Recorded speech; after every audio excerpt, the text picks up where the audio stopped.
Hi friends, இன்னைக்கு நம்ம வீடியோல ஒரு Vim ஃபைலை ISO ஃபைலா எப்படி கன்வர்ட் பண்றது அப்படிங்கறத பத்தி தான் பார்க்க போறோம். அந்த கன்வர்ஷன் வந்து பாத்தீங்கன்னா ஒரு சில third party டூலை யூஸ் பண்ணி ரொம்ப சிம்பிளிஃபையா பண்ண முடியும். மைக்ரோசாஃப்ட்லயே இதுக்கு ஒரு டூல் அவேலபிளா இருக்கு. அந்த டூலை யூஸ் பண்ணி தான் நம்ம வந்து இன்னைக்கு கன்வர்ட் பண்ண போறோம்.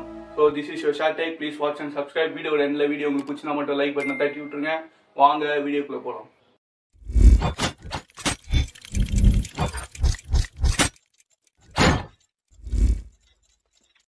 So friends, custom ISO build பண்ற ரெண்டு ஸ்டேஜா பிரிச்சுனா Vim file capture பண்ற வரைக்கும் ஒரு ஸ்டேஜ், capture பண்ண Vim file custom பண்ணி ISO build பண்றது இன்னொரு ஸ்டேஜ். ஆல்ரெடி நம்ம கஸ்டம்லாம் பண்ணிட்டு தானே Vim file capture பண்றோம் அப்படின்னு நினைச்சீங்கன்னா அந்த இடத்துல வந்து பாத்தீங்கன்னா நம்மளால ஒரு சில கஸ்டமைசேஷன் வந்து பண்ண முடியாது. லைக் வந்து யூசர் செட்டிங்ஸ் எதுவுமே அந்த இடத்துல வந்து நம்ம டிஃபைன் பண்ண முடியாது. இப்போ ஒரு வால்பேப்பர் செட் பண்ணீங்கன்னா அது வந்து யூசர் பாலிசில தான் வரும். ஸோ டிஃப்ரெண்ட் யூசருக்கு டிஃப்ரெண்ட் வால்பேப்பர் வந்து செட் பண்ண முடியும். பட் அதை வந்து அந்த இடத்துல வந்து நம்ம டிஃபைன் பண்ணவே முடியாது. ஸோ இந்த வால்பேப்பர் செட்டிங்ஸ் யூசர் செட்டிங்ஸ்லாம் எங்க டிஃபைன் பண்ணலாம்னா ஒன்ஸ் நம்ம கஸ்டமைசேஷன்லாம் முடிச்சுட்டு Vim ஃபைல் கேப்சர் பண்றோம்ல, கேப்சர் பண்ணிட்டதுக்கு அப்புறம் அதை வந்து மவுண்ட் பண்ணி நம்மளால வால்பேப்பர்லாம் டிஃபைன் பண்ண முடியும். ஸோ இதுக்கு வந்து விண்டோஸ் ADK யூஸ் பண்ணணும். ஸோ அதை பத்தி நம்ம இன்னொரு வீடியோல பார்ப்போம். கஸ்டம் ISO பில்ட் பண்றது வந்து பாத்தீங்கன்னா இது செகண்ட் வீடியோ. ஃபர்ஸ்ட் வீடியோல வந்து பாத்தீங்கன்னா Vim ஃபைல் எப்படி கேப்சர் பண்றது அப்படின்றத பத்தி போட்டிருப்போம். ஸோ அந்த வீடியோ நீங்க பார்க்கலன்னா கீழே டிஸ்கிரிப்ஷன்ல மேல ஐ பட்டன்ல லிங்க் இருக்கு, அதையும் போய் செக் பண்ணி பாருங்க. அண்ட் இந்த வீடியோல கேப்சர் பண்ண Vim ஃபைல ISO ஃபைலா எப்படி மாத்துறது அப்படின்றத பத்தி பார்ப்போம். ஸோ இதான் வந்து பார்த்தீங்கன்னா நம்ம கேப்சர் பண்ண அந்த Vim ஃபைல். இந்த Vim ஃபைலை வந்து ISO மாற்றுறதுக்கு நம்மளுக்கு ஒரு ஆக்சுவல் ISO ஃபைல் வந்து தேவை. ஸோ அதை வந்து ஆல்ரெடி நான் டவுன்லோட் பண்ணி வச்சிட்டேன். ஸோ அந்த டவுன்லோட் பண்ண அந்த ISO ஃபைலை வந்து நீங்கள் வந்து எக்ஸ்ட்ராக்ட் பண்ணிக்கோங்க. எக்ஸ்ட்ராக்ட் பண்ணிங்கன்னா சோர்சஸ் அப்படின்னு சொல்லி ஒரு ஃபோல்டர் இருக்கும். அந்த ஃபோல்டருக்குள்ளே போனீங்கன்னா install.vim அப்படின்னு ஒரு ஃபைல் இருக்கும். அந்த ஃபைலை வந்து டெலீட் பண்ணிவிட்டு நம்ம கேப்சர் பண்ண இந்த ஃபைலை வந்து அங்கே அதே லொக்கேஷனில் பேஸ்ட் பண்ணுறேங்க. பேஸ்ட் பண்ணிட்டதுக்கப்புறம் இப்போது நம்ம எக்ஸ்ட்ராக்ட் பண்ணியிருக்க இந்த ஃபோல்டரை வந்து நம்ம ஒரு ISOவாக மாற்றணும்.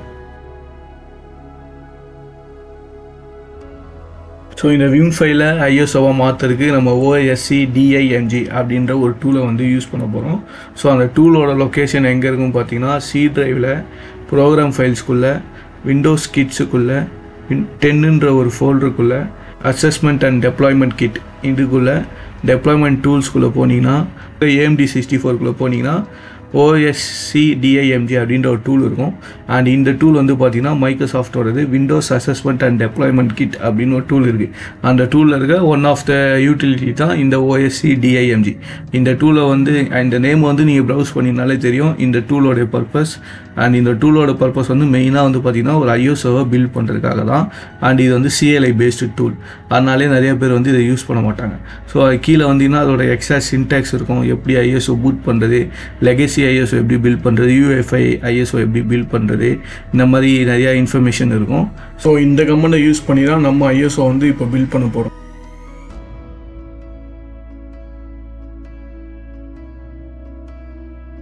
So just download Windows ADK அப்படின்னு ப்ரௌஸ் பண்ணிங்கன்னா டேரெக்டாக லிங்க் வந்துடும். அந்த லிங்க்கை யூஸ் பண்ணி இன்ஸ்டால் பண்ணிக்கோங்க. ஜஸ்ட் எல்லா அப்ளிகேஷனும் இன்ஸ்டால் பண்ணுறமோ ஒரு சின்ன செட்டப் ஃபைல் இருக்கும், அதை ரன் பண்ணி நெக்ஸ்ட்டு கொடுத்து இன்ஸ்டால் பண்ணிக்க வேண்டியதான். ஒன்ஸ் இன்ஸ்டால் ஆனோன்னு பார்த்தீங்கன்னா விண்டோஸ் கிட்டுன்னு சொல்லி ஒரு ஸ்டார்ட் மெனுவில் என்ட்ரி கிரியேட் ஆகிடும். அதுக்குள்ளே எல்லா யூட்டிலிட்டிஸுமே அவைலபிளாக இருக்கும். ஸோ இந்த கமெண்டை யூஸ் பண்ணி தான் நம்ம ISO வந்து பில்ட் பண்ண போகிறோம். அதில் EFI-SYS.binன்றது வந்து UEFI பிளாட்ஃபார்மை குறியுது. அதாவது பயாஸ் மெத்தடில் UEFI வந்து மென்ஷன் பண்ணுது. இல்லையே சிங்கிள் பூட்டுக்கு தனியாக மல்டி பூட்டுக்கு தனியாக வந்து கமெண்ட்ஸ் இருக்கும். ஸோ இந்த டாக்குமெண்ட்டை கம்ப்ளீட்டாக ரிவ்யூ பண்ணிங்கன்னா எந்த கமெண்ட் எதுக்குன்னு தெரியும். ஸோ ஒன்ஸ் நீங்கள் ADK இன்ஸ்டால் பண்ணுறதுக்கப்புறம் ஸ்டார்ட் மெனுவில் போனீங்கன்னா விண்டோஸ் கிட்டுன்னு ஒரு டூல் இருக்கும். அதில் டெப்ளாய்மெண்ட் இமேஜிங்னு ஒரு டூல் இருக்கும். அதை ஓப்பன் பண்ணிங்கன்னா டேரெக்டாக வந்து அந்த விண்டோஸ் ADK எந்த பாத்தில் இருக்கோ அதில் வந்து ஓப்பன் ஆகிடும். ஸோ இங்கே போயிட்டு அந்த டூலை வந்து நம்ம கால் பண்ணிக்க வேண்டியதான். ஸோ ஒன்ஸ் வந்து அந்த பாத்துக்குள்ளே போயிட்டதுக்கப்புறம் இந்த கமெண்ட் எக்ஸிக்யூட் பண்ணிங்கன்னா ISO கிரியேட் ஆகிடும். OSCDIMG -B EFI-sys.bin -PEF -UN -UDF version 102 அதுக்கப்புறம் சோர்ஸஸ் உடைய டார்கெட் பார்ட், அதுக்கப்புறம் டெஸ்டினேஷனுடைய டார்கெட் பார்ட். ஸோ என்னோட டெஸ்டினேஷன் ட்ரைவ் வந்து பார்த்தீங்கன்னா நான் ஆல்ரெடி ஜென்ரேட் பண்ண லொக்கேஷனே கொடுக்க போகிறேன். ஸோ D டிரைவில் ISOவில் கஸ்டம்ன்ற ஃபோல்டருக்குள்ளே வந்து பார்த்தீங்கன்னா விண்டோஸ் 10 கஸ்டம் சொல்லி ஆல்ரெடி ஒரு ISO ஃபைல் ஜென்ரேட் பண்ணி வச்சுருந்தேன். ஸோ இதே டேரக்டரே குத்துனா இதிலே இன்னொரு ஃபைல் வந்து ஜென்ரேட் ஆகும், அதாவது டிஃப்ரெண்ட் நேம் குத்தணும். ஸோ நான் சேம் டிரைவ்லேயே டிஃப்ரெண்ட் நேம் குத்து ஜென்ரேட் பண்ண போகிறேன்.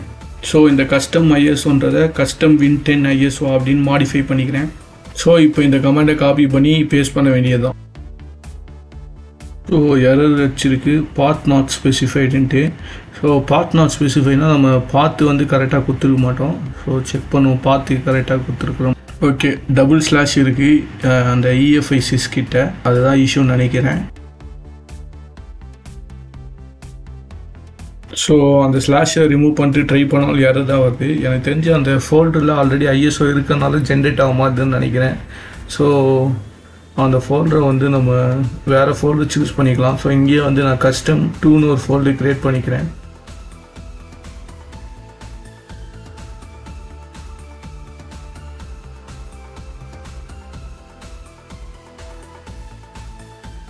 ஸோ அகைன் எரர் தான் வந்துருக்கு.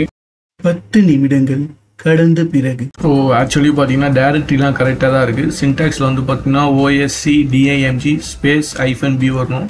இந்த ஸ்பேஸ் வந்து மிஸ் பண்ணனால அதையும் வந்து டேரக்டரியாக கன்சிடர் பண்ணிடுச்சு. ஸோ அதுதான் வந்து இஷ்யூ ஆக்சுவலாக. இப்போ ரெண்டாவது பார்த்தீங்கன்னா இது வந்து டிபெண்ட் அப்பான் த சைஸு, இது வந்து டைம் எடுத்துக்கும்.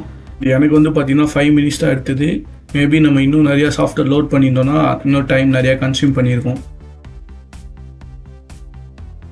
ஸோ கம்ப்ளீட் ஆயிடுச்சு. இப்போ வந்து ISO பில்ட் ஆகிருக்கணும். கஸ்டம் 2ன்ற ஃபோல்டரில் நம்ம கொடுத்த அந்த Windows 10 கஸ்டம் 1ன்ற இமேஜ் வந்து பில்ட் ஆயிடுச்சு. ஸோ இதை வந்து இதை யூஸ் பண்ணி நம்ம VM டெப்ளாய் பண்ணி நம்ம டிஃபைன் பண்ணியிருக்க அப்ளிகேஷன் பேக்கேஜ் எல்லாமே கரெக்டாக வந்திருக்கா அப்படின்றத செக் பண்ணிக்கலாம். ஸோ அகைன் ஒரு நியூ VM க்ரியேட் பண்ணிக்கிறேன். ஃபைலில் போய்ட்டு விர்ச்சுவல் மிஷின் செலக்ட் பண்ணிவிட்டு கஸ்டம் ஆப்ஷன் சூஸ் பண்ணி நெக்ஸ்ட்டு கொடுத்துக்கிறேன். ஸோ இங்கே வந்து பார்த்திங்கன்னா ஒர்க் ஸ்டேஷன் வெர்ஷன் சேம் வச்சு நெக்ஸ்ட்டு கொடுத்துக்கிறேன். அண்ட் இந்த இடத்துல வந்து நம்ம பில்ட் பண்ண கஸ்டம் ISO சூஸ் பண்ணோம். டியில் ISOவில் கஸ்டம் 2ன்ற ஃபோல்டரில் Windows 10 கஸ்டம் 1ன்ற ISO இதான் நம்ம இப்போ பில்ட் பண்ணது. இந்த ISO ஓப்பன் பண்ணிக்கிறேன். இந்த ISO செலக்ட் பண்ணி நெக்ஸ்ட்டு கொடுத்துக்கிறேன். ஸோ கொடுத்தோன்னே பார்த்தீங்கன்னா இந்த இடத்துல product key and windows version இதெல்லாம் கேட்குது. இது வந்து நார்மல் ISOவில் கேட்கல, பட் நம்ம பில்ட் பண்ண ISOவில் இது கேட்குது. அண்ட் ஃபிசிக்கல் மிஷினுமே வந்து பார்த்திங்கன்னா இந்த மாதிரி எந்த ஆப்ஷனுமே கேட்கல. விஷுவல் மிஷினில் போகிறப்போ இந்த மாதிரி கேட்குது. இதில் வந்து நான் ப்ராடக்ட் கீ எம்டியாக கொடுத்துட்டு கீழே எடிஷன் மட்டும் சூஸ் பண்ணிக்கிறேன். ஸோ Windows 10 Pro கொடுத்துக்கிறேன். அண்ட் தென் கீழே நேம் கேட்குது. இதெல்லாம் வந்து நான் அப்படியே டிஃபால்ட்டாக வச்சுட்டு நெக்ஸ்ட்டு கொடுத்துக்கிறேன். பாஸ்வேர்டு எதுவுமே செட் பண்ணல. ஸோ இதுக்கப்புறம் பார்த்திங்கன்னா எந்த இஷ்யூ வரல. ஆஸ் யூஷுவல் எப்பயும் போல் வந்து டெப்ளாய் ஆகிடுச்சு. அண்ட் இதுக்கப்புறம் வந்து பார்த்தீங்கன்னா டிஸ்க்கு கேட்கும், அதுக்கப்புறம் நெட்வொர்க் செட்டிங்ஸ் கேட்கும். அண்ட் அதான் நம்ம ஃபஸ்ட்டு VM க்ரியேட் பண்ணப்போ பார்த்தல அதே மாதிரியே எல்லா ஆப்ஷனையும் கொடுத்து நான் VM வந்து ஃபஸ்ட்டு க்ரியேட் பண்ணிக்கிறேன் இப்போது. ஸோ இதுக்கு முன்னாடி எப்படி VM க்ரியேட் பண்ணமோ அதே ப்ராசஸ் தான். நெக்ஸ்ட்டு கொடுத்து க்ரியேட் பண்ணிக்கோங்க. ISO மட்டும் நம்ம பில்ட் பண்ண ISOவை மேப் பண்ணிக்கோங்க. ஸோ இந்த ஸ்டெப் வந்து ஸ்பீடாக இருக்க மாதிரி ஃபீல் பண்ணிங்கன்னா ஃபஸ்ட் வீடியோ பார்த்தீங்கன்னா உங்களுக்கு ஒரு கிளாரிட்டி கிடைக்கும். அண்ட் இந்த பிளாட்ஃபார்ம் வந்து உங்களுக்கு எந்த பிளாட்ஃபார்ம் கம்ஃபர்டபுளாக இருக்கோ அதை சூஸ் பண்ணிக்கோங்க. Windows 10ல் வந்து Hyper-V வந்து டிஃபால்ட்டாக வராது, அது Windows 10 ஹோம் எடிஷனில். அதனால நான் வந்து ஒர்க் ஸ்டேஷன் வந்து யூஸ் பண்ணுறேன். ஓகே, VM க்ரியேஷன் வந்து கம்ப்ளீட் ஆயிடுச்சு. ஸோ பார்த்தீங்கன்னா பவர் ஆன் ஆயிடுச்சு. இதுக்கப்புறம் நம்ம நார்மலாக OS இன்ஸ்டால் பண்ண வேண்டியது தான். ஓகே, இங்கே வந்து பார்த்தீங்கன்னா OS வந்து லிஸ்ட் ஆகணும். என்ன ஆப்ரேட்டிங் சிஸ்டமோ அந்த ஆப்ரேட்டிங் சிஸ்டம். பட் இங்கே வந்து அது லிஸ்ட் ஆகலை. இது வந்து பார்த்தீங்கன்னா நோன் இஷ்யூ தான். ஸோ இந்த வெர்ஷனில் நிறையா பக் இருக்குது. அதில் ஒன் ஆஃப் த பக் இந்த பக்கு. ஸோ இது இந்த மாதிரி வந்துச்சுன்னா நீங்கள் வந்து VM வந்து ஷட் டவுன் பண்ணிவிடுங்க. ஷட் டவுன் பண்ணிவிட்டு ஃப்ளாப்பி டிஸ்க் வந்து எனபிளில் இருக்கும். ஸோ VM ரைட் கிளிக் பண்ணி ஃப்ளாப்பி டிஸ்க்கை வந்து ரிமூவ் பண்ணிட்டீங்கன்னா இந்த இஷ்யூ வந்து ஃபிக்ஸ் ஆகிடும். ஸோ விஎம்ஐ ஷட் டவுன் பண்ணிவிட்டு விஎம்ஐ ரைட் கிளிக் பண்ணி செட்டிங்ஸ் போங்க. செட்டிங் போனீங்கன்னா ஃப்ளாப்பி டிஸ்க் இருக்கும். ஸோ அதை வந்து செலக்ட் பண்ணிவிட்டு ரிமூவ் பண்ணுறேங்க. கனெக்டட் பவர் ஆன் இருக்குல்ல அந்த செக் பாக்ஸை செக் பண்ணிட்டு அதுக்கப்புறம் ரிமூவ் கொடுத்துருங்க. ஸோ ரிமூவ் கொடுத்து ஓகே கொடுத்தீங்கன்னா அந்த டிஸ்க் வந்து ரிமூவ் ஆகிடும். ஸோ இப்போ வந்து ஆஸ் யூஷுவல் எப்பயும் போல் ரன் பண்ணிங்கன்னா எந்த இஷ்யூ இல்லாமல் இன்ஸ்டால் ஆகிடும்.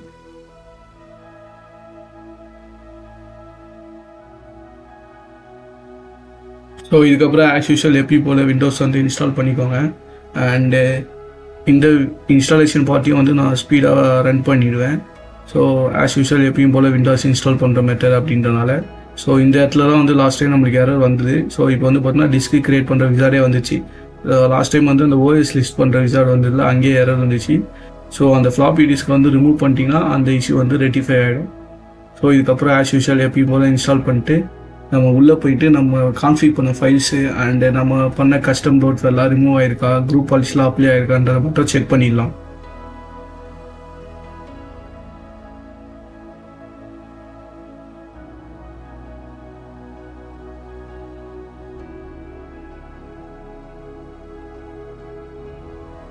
ஸோ இன்ஸ்டாலேஷன் வந்து பார்த்தீங்கன்னா கம்ப்ளீட் ஆயிடுச்சு. அண்ட் டெஸ்க்டாப் பார்த்தாலே உங்களுக்கு தெரிஞ்சிருக்கும் நம்ம இன்ஸ்டால் பண்ண அப்ளிகேஷனுடைய ஷார்ட்கட் எல்லாமே லிஸ்ட் ஆயிருக்கு.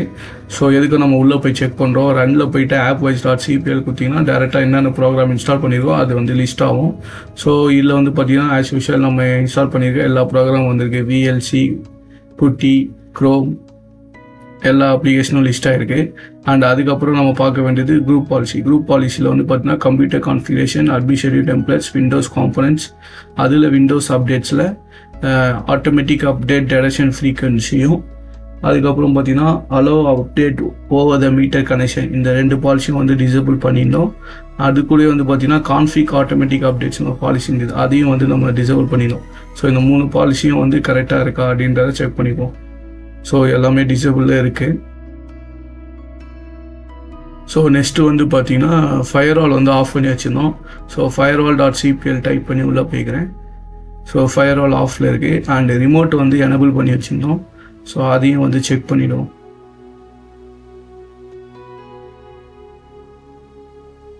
ஸோ ரிமோட் வந்து எனபிள் இருக்குது. ஸோ நம்ம பண்ண செட்டிங்ஸ் எல்லாமே வந்து அப்ளை ஆகிருக்கு. அண்டு ப்ளோட்வேர்லாம் ரிமூவ் பண்ணி வச்சுருந்தோம். அதுக்கு தான் வந்து நம்மளுக்கு அதிகமாக டைம் ஆயிடுச்சு.